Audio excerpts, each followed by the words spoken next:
Бүгін біз Нұртаза атамыздың үлкен ұлы Бұғыбай атамыздың үйіне келдік. Ал ендеше сол кісіден бірге сұхбат алайық.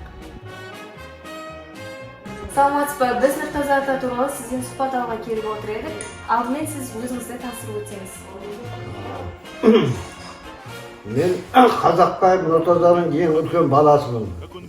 Менің әкем соғыс басталмай тұрғанда 1939-ның аяғында армия қатарына жасы келіп арылған. Соғыс 40-шы жылы соғысқа қатысқан 40-ның аяғында. Сонан 2 рет жаралы болып, 1 рет аяғынан, 1 рет қолынан айырылып, 1943 жылы елге оралды. Сонан 1944 жылы Айбатова Шамшырақ деген шешемізге үйленген. Келгеннен кейін, әлмеден келгеннен кейін, еңбек совхозда, ол кезде колхозда қарауыл болып, тауық бақты. Кейін 65 жылы біз шамалы ел жеткеннен кейін, зібеле батпалып, біз көмектесіп садекті бір қолыменен.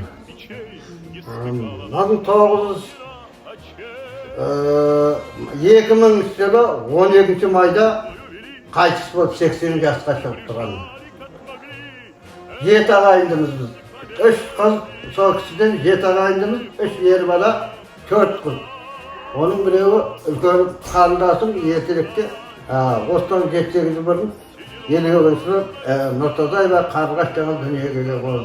Сол жарым жыл бір қолы шолақ, сонымен біз өсілер келейін өндіріп жеткізді.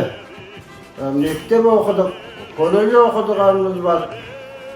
Кейін өзіміз тіршілік семья құрып, үйлендік. Қазір әрқайсымыз бөлек семья болдық.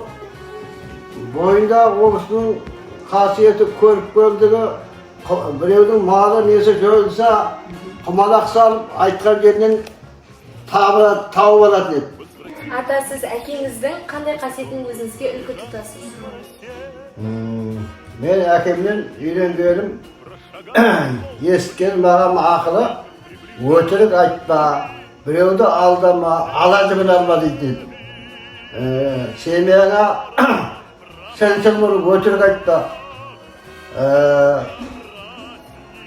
атаға не қылсан алдыңа сор келеді деген, сондай өсиет айтып отырады.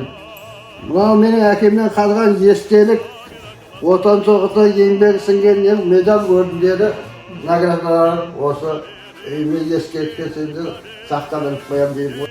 Мынау менің кіші балам, шалдың көзін көрген немересі. Сіздің есіңізде атаңыз туралы қандай естеліктер қалды? Менің есімде атам туралы мен жалпы кішкентай кезімнен атамның қасында жаттым, бірге болдым. Атамның ақылдары, үлкенді құрметтеу, кішіге ізетті болу, жалпы дегенде өтірік айтпау, шыншылдық дегенде көп үлгі тұтатын. Біреудің адал ақылсын жемеуді, біреуге шын ниетіңмен көмектессең Алла саған қайтарады деп, сондай көптеген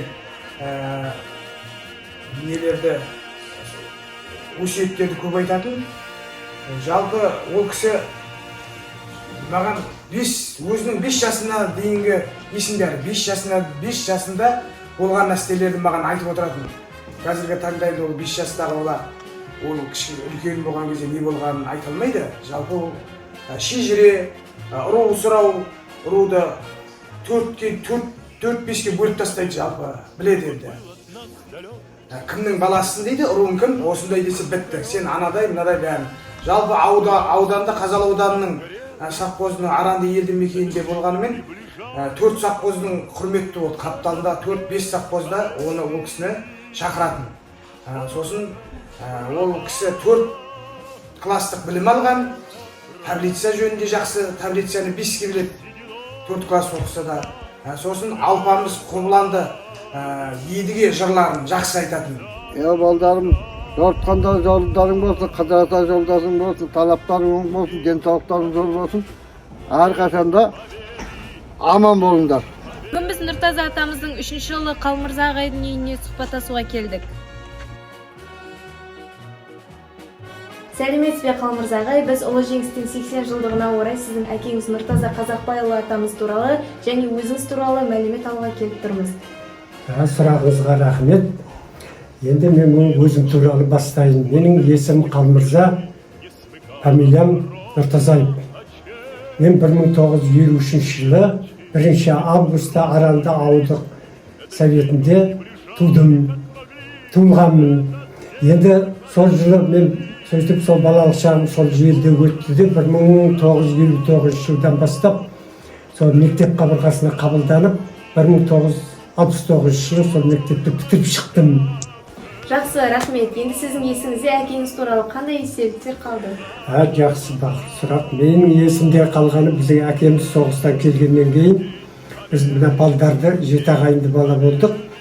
Бізге ауылға елге келгеннен кейін ол еңбекке, жұмыс істеуге, сосын және өзіміздің ортада халыққа сыйлы болуға, өтірік айтпауға, еңбекке баулуға соған тәрбиеледі. Кішкентайымыздан біздерді шаруашылыққа, егінге де, малға да жұмыс істеуге бәріне бізді үйретті. Қасынан бір жерде қалдырған жоқ. Өзі бір қолынан айырылып жүрсе де, сол қолына кетпен алып, еңбек істеуді. Сосын үнемі бізді қасына ертіп жүріп, былай шыншыл болуды, таза болуды, өтірік айтпауды, сол жағына көп тәрбиеледі. Ал енді анаңыз туралы айта кетсеңіз. Менің анамның есімі Айбатова Шамшырақ. Ол кісі өзі ертерек қайтыс болды. Біздер 7-ші класс оқып жүргенде анамыз қайтыс болды да, соныменен ол анамызды жақсылап арулап, бәрін өзі жайғарып неттік. Енді біздің қолымызда үлкен әжеміз болды, үлкен әкемнің әкесі болды. Сөйтіп барлығымыз бірге сол әжемнің тәрбиесінде, атамның тәрбиесінде, және мына әкеміздің тәрбиесінде, барлық тәрбиенің ортасында өстік. Біз еңбектің қандай түрі болса да оны неткен жоқпыз. Ол кезде соғыстың жаңа болып неткен кезде, киімнің де әлі жетіспей жатқан кезде оған қараған жоқпыз.